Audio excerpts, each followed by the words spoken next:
Hey everyone, welcome back to the studios. My name is Apurva and आज मैं आपके साथ में एक नया टॉपिक लेके आई हूँ जो कि है salient features of Indian constitution.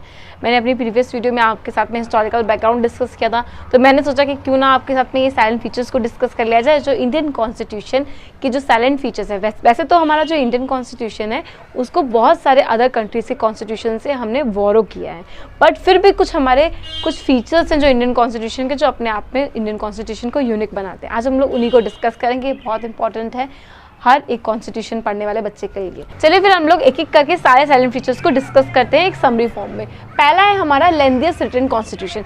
आप लोग को वैसे तो ये बात पता ही है कि हमारा कॉन्स्टिट्यूशन जो है वो पूरे वर्ल्ड में सबसे लेंथीएस्ट कॉन्स्टिट्यूशन है।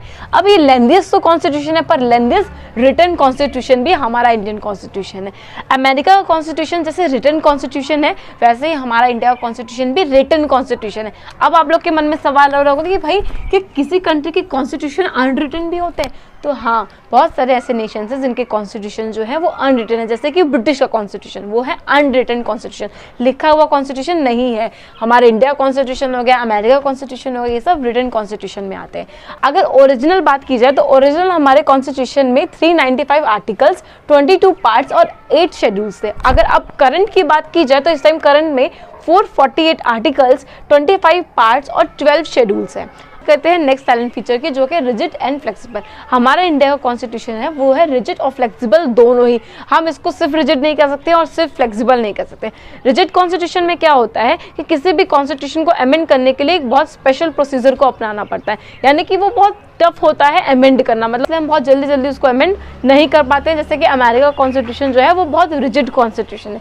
फ्लेक्सिबल क्या होता है, जिसके लिए एक बहुत सिंपल मेजॉरिटी के थ्रू जो भी एक अमेंडमेंट होता है वो सिंपल मेजॉरिटी से जैसे अमेंड हो गया, एक सिंपल प्रोसेस जिसके थ्रू अमेंडमेंट प्रोसेस हो सकता है, उसको हम लोग बोलते हैं फ्लेक्सिबल। इसीलिए जो इंडिया का कॉन्स्टिट्यूशन है वो पार्टली रिजिड है और पार्टली फ्लेक्सिबल है। नेक्स्ट है हमारा पार्लियामेंट्री फॉर्म ऑफ गवर्नमेंट, जो कि एक ब्रिटिश मॉडल पे बेस्ड है। इसके अंदर गवर्नमेंट जो है डिवाइड होती है, जैसे कि लोकसभा और राज्यसभा में हमारे इंडिया में डिवाइडेड है। उसके अंतर्गत हमारे आते हैं नॉमिनल हेड या फिर हेड ऑफ द स्टेट या हेड ऑफ द नेशन भी कह सकते हैं, जो कि हमारे प्रेसिडेंट। इस तरीके से जो गवर्नमेंट है उसको पार्लियामेंट्री फॉर्म में डिवाइड कर दिया गया है, या आप कह सकते हैं पावर को स्टेट और सेंटर में डिवाइड कर दिया गया। और ये मॉडल कहाँ का है, ब्रिटिश मॉडल्स पे बेस्ड है। उससे हमारा फंडामेंटल राइट हमारे इंडियन कॉन्स्टिट्यूशन में पार्ट 3 में दिए गए हैं। हमारे इंडियन कॉन्स्टिट्यूशन में कुछ फंडामेंटल राइट दिए गए, जो कि टोटल 6 फंडामेंटल राइट है, जो सिटीजन्स को और नॉन सिटीजन्स को दिए गए। हमारा एडल्ट सरफेस का मतलब होता है कि आपके पास में एक वोटिंग का अधिकार है, यानी कि आपके पास अपनी गवर्नमेंट चुनने का अधिकार है।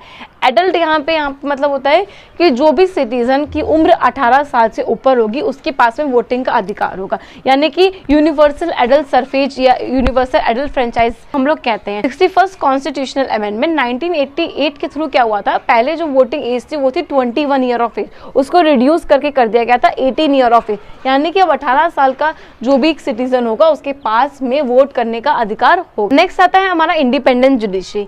देखा जाए तो हमारा जो इंडिया है उसमें 3 पिलर है। एक होता है हमारा लेजिस्लेटिव, दूसरा एग्जीक्यूटिव, तीसरा है जुडिशरी।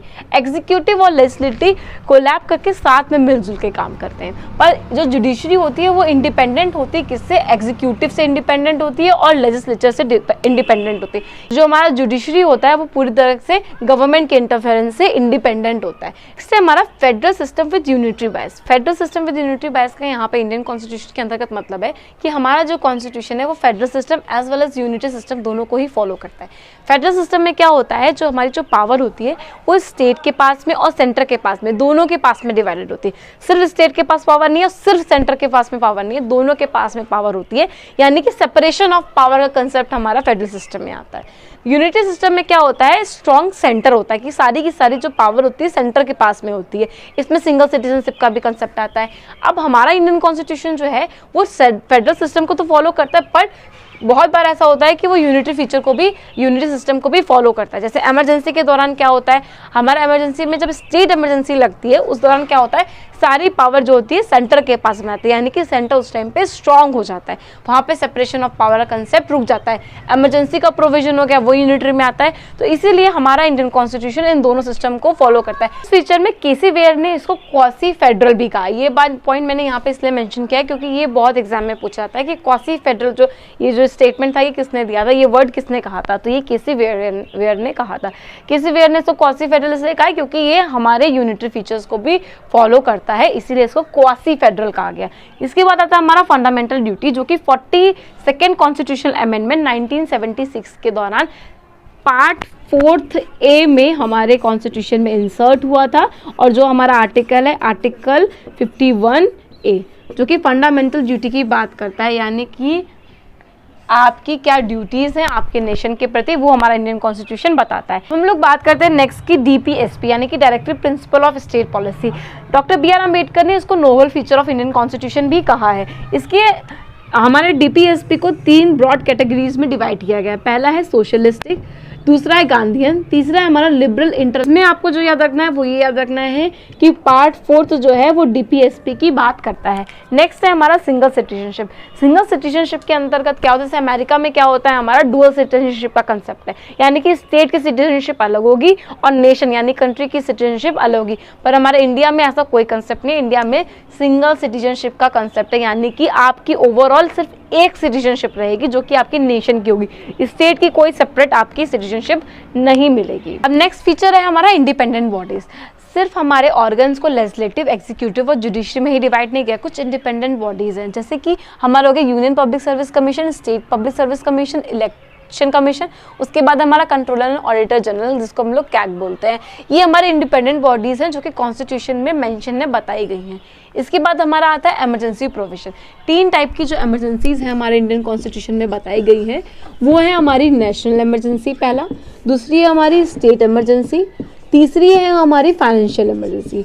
3 टाइप की इमरजेंसीज जो है हमारे इंडियन कॉन्स्टिट्यूशन में बताई गई है। नेशनल इमरजेंसी बताई गई है आर्टिकल 352 के अंतर्गत, स्टेट इमरजेंसी बताई गई है आर्टिकल 356 में, और हमारी फाइनेंशियल इमरजेंसी बताई गई है आर्टिकल 360 में। 3 टाइप की इमरजेंसी जो हमारे इंडियन कॉन्स्टिट्यूशन में बताई गई है।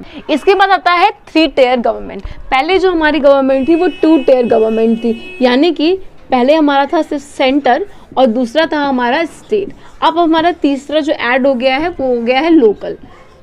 ठीक है, लोकल में क्या आते हैं, रूरल और अर्बन। मैं आपको बता दूं पहले कि देखिए सी में तो ईजी है, सेंटर है, एस में स्टेट है, लोकल्स में हमारे आते हैं पंचायत और म्यूनसिपैलिटी, जिसको हम लोग बोलते हैं रूरल लोकल गवर्नमेंट या और दूसरा बोलते हैं urban local government. Rural local government है जो कि पंचायत हमारा है। पंचायत जो है हमारा वो हमारे कॉन्स्टिट्यूशन में 73rd अमेंडमेंट 1992 से ऐड हुआ था पार्ट 9 में। ठीक है, और उसमें कौन से शेड्यूल में ऐड हुआ था, 11th शेड्यूल में हमारे कॉन्स्टिट्यूशन में पंचायत ऐड हुआ था।